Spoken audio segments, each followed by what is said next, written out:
الحمد لله كفى وسلام على عباده الذين اصطفى أما بعد فأعوذ بالله من الشيطان الرجيم بسم الله الرحمن الرحيم إنما الصدقات للفقراء والمساكين والعاملين عليها صدق الله العظيم وقال رسول الله صلى الله عليه وسلم من أحيا سنتي فقد أحبني ومن أحبني كان معي في الجنة او كما قال علیہ السلام۔ میرے بھائیو، محترم بزرگوں اور دوستو، اللہ تبارک و تعالی نے جس طرح رمضان المبارک کے اندر روزے فرض کیے ہیں، جس طرح رمضان المبارک میں عمومی طور پر آدمی زکوٰۃ نکالتا ہے، تراویح کا اہتمام کرتا ہے، جس طرح آدمی رمضان المبارک میں آخر عشرے میں اعتکاف کا اہتمام کرتا ہے، شب قدر کا اہتمام کرتا ہے، رمضان المبارک کے اعمال میں ایک یہ بھی ہے کہ آدمی صدقہ فطر ادا کرے۔ صدقہ فطر ادا کرنے کی وجہ یہ ہوتی ہے، جیسا کہ آپ علیہ السلام کے ارشادات کے اندر یہ بات ملتی ہے کہ جو آدمی روزہ رکھ رہا ہے تو روزے میں جو اس سے بیہودہ کلام، نامناسب باتیں، غیر احتیاطی باتیں ہو جاتی ہیں تو گویا کہ یہ اس کی طرف سے صدقہ فطر ایک کفارہ ہوتا ہے کہ روزے تو پورے رکھے ہیں، مکمل ہیں، لیکن جیسا حق تھا ویسا نہیں ادا کر سکا، جیسا رکھنے کا حق تھا ویسا نہیں رکھ سکا،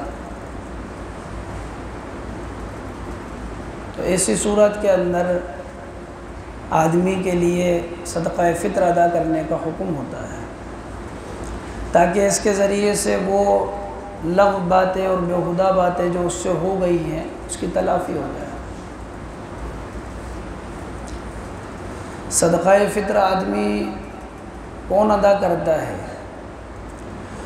جو آدمی نصاب کا مالک ہوگا وہ آدمی صدقہ فطر ادا کرے گا، اپنی طرف سے بھی ادا کرے گا، اپنے نابالغ بچوں کی طرف سے بھی ادا کرے گا۔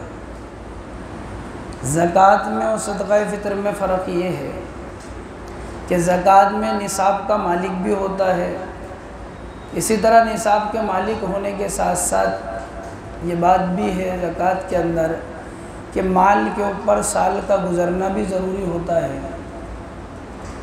لیکن صدقہ فطر میں یہ بات نہیں ہے، یعنی مال کے اوپر سال کا گزرنا یہ ضروری نہیں ہوتا، بس صرف نصاب کا مالک ہو۔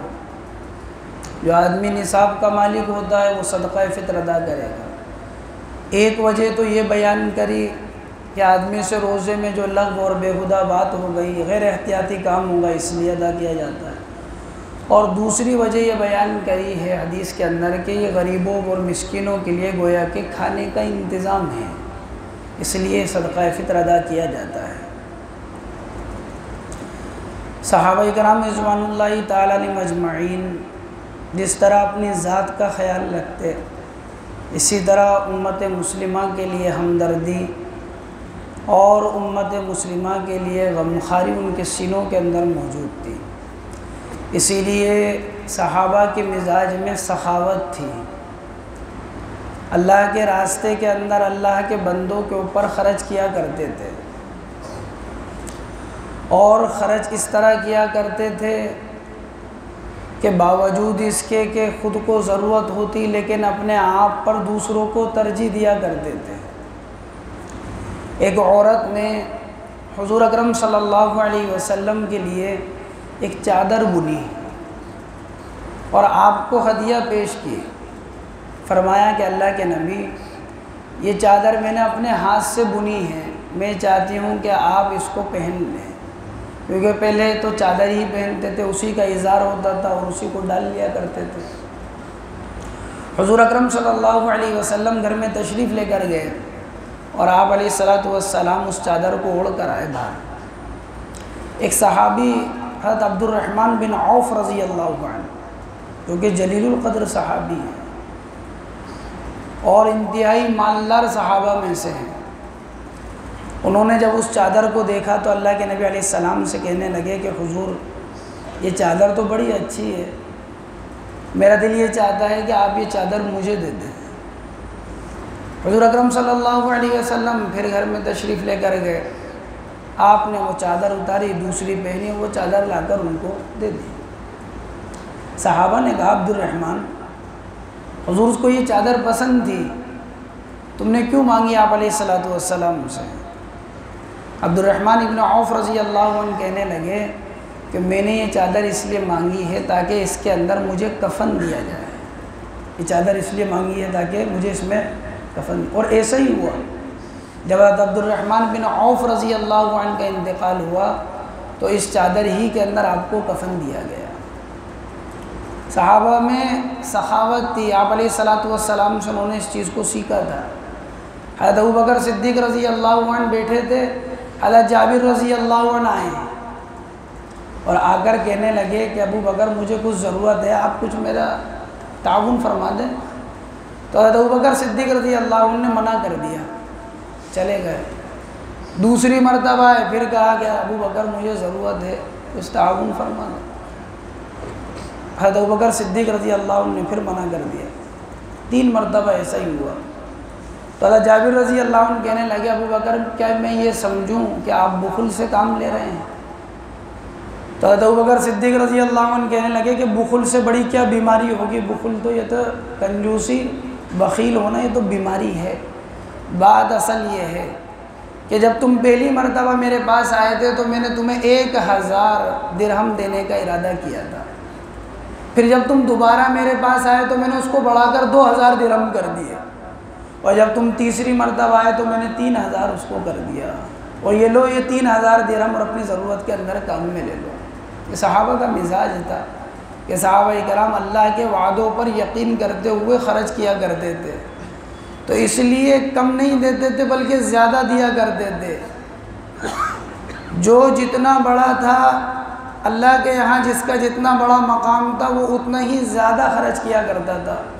حضرت عثمان رضی اللہ عنہ، مدینے کے اندر قحط پڑ گیا، قحط سالی، غلہ نہیں ہے، بارش نہیں ہو رہی ہے، قحط سالی پڑ گئی مدینے کے اندر۔ حضرت عثمان رضی اللہ عنہ نے ملک شام سے غلہ منگوایا۔ مدینے میں جیسے ہی ملک شام سے غلہ آیا ہے تو لوگ آ کر جمع ہو گئے، اور لوگوں میں سب سے پہلے تاجر آئے، اور تاجر کیوں آئے تھے کہ تاکہ ہم عثمان سے غلے کو خرید لیں اور پھر اپنے اعتبار سے اس کو فروخت کریں غلے کو، اس لیے آئے کہ اپنے اعتبار سے اس غلے کو فروخت کریں گے۔ تو تاجروں نے کہا کہ عثمان جتنا مال تمہارا اس کے اوپر خرچ ہوا ہے تم اس سے ڈبل ہم سے لے لو، جتنا خرچ ہوا ہے اس سے ڈبل ہم سے لے لو، اور یہ سارا غلہ ہمیں دے دو، ہم اپنے اعتبار سے فروخت کریں گے۔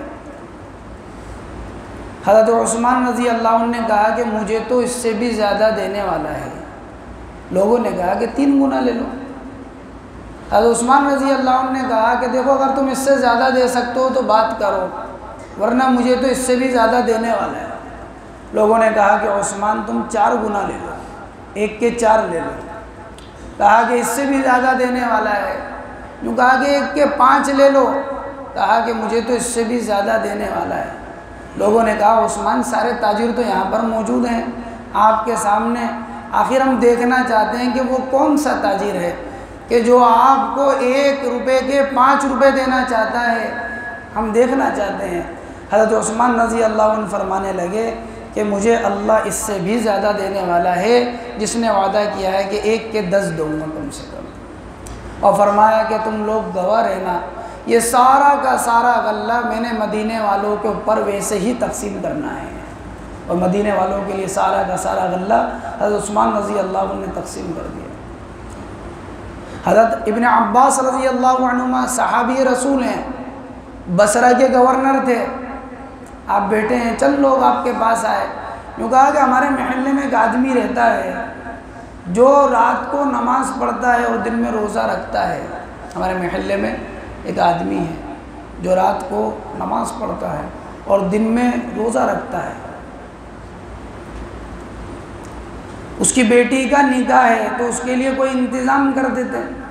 تو حضرت ابن عباس رضی اللہ عنہ نے ایک صندوق کھولا اور 6 درہم کی تہلیہ اس میں سے نکالی اور فرمانے لگے کہ جاؤ یہ لے جاؤ، اس کا انتظام کر دو۔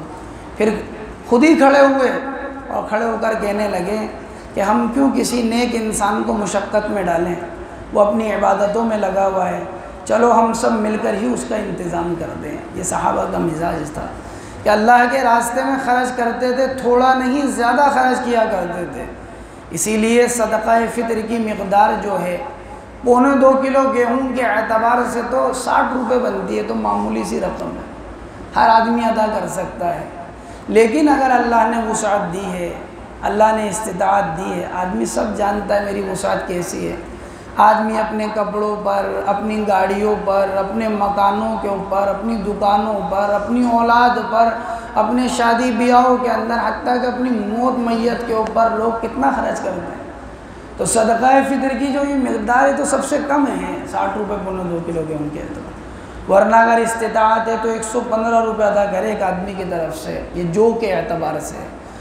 اور اللہ تعالیٰ نے اس سے زیادہ استطاعت دی ہے تو کھجور کے اعتبار سے ادا کرے، ایک آدمی کا صدقہ فطر کھجور کے اعتبار سے 980 روپے ہے۔ کتنے روپے؟ 980 روپے۔ اگر اللہ نے استطاعت دی ہے تو ایسا کیا 60-50 روپے کے چکر میں زیادہ ادا کرے آدمی۔ اور آدمی کو اگر اس سے بھی زیادہ استطاعت ہے تو کشمش سے ادا کرے، ایک آدمی کا صدقہ فطر کشمش سے 1045 روپے۔ کتنے روپے؟ 1045 روپے۔ جو جس درجے کا آدمی ہے وہ جانتا ہے کہ میں کس درجے کا ہوں، اللہ نے مجھے کیا وسعتیں دی ہیں، اس وسعت کے اعتبار سے وہ آدمی خرچ کرے۔ جتنا اللہ کے وعدوں پر یقین کرتا ہوا خرچ کرے گا، اللہ تبارک و تعالیٰ اتنا ہی زیادہ اس کو دے گے۔ صدقہ فطر اپنی طرف سے ادا کرنا ہے، اپنے نابالغ بچوں کی طرف سے ادا کرنا ہے۔ عمومی طور پر ایسا ہوتا ہے کہ بیوی کی طرف سے بھی شوہر ہی ادا کرتا ہے، تو بہرحال بیوی کی طرف سے شوہر ادا کر دے تو اس کا ادا ہو جاتا ہے۔ صدقہ فطر عید الفطر کی نماز کے ادا کرنے سے پہلے ادا کر دے، اور بہتر یہ کہ 2-4 دن پہلے ادا کر دے۔